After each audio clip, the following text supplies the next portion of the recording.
अस्सलाम वालेकुम प्यारे बच्चों, कैसे हैं आप सब? उम्मीद है आप सब बिल्कुल ठीक होंगे। आज हम चे पढ़ेंगे। चे की आवाज च, च से शुरू होती है। आइए चे से बनने वाली चीजों के नाम सीखते हैं। चे च, च, चांद च, च, चांद च, च, चांद। चे च, च, चिड़िया च, च, चिड़िया च, च, चिड़िया। चे च, च, चूंटी च, च, चूंटी च, च, चूंटी।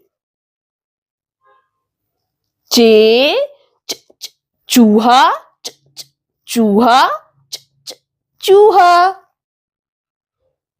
तो प्यारे बच्चों, क्या आपने गौर किया?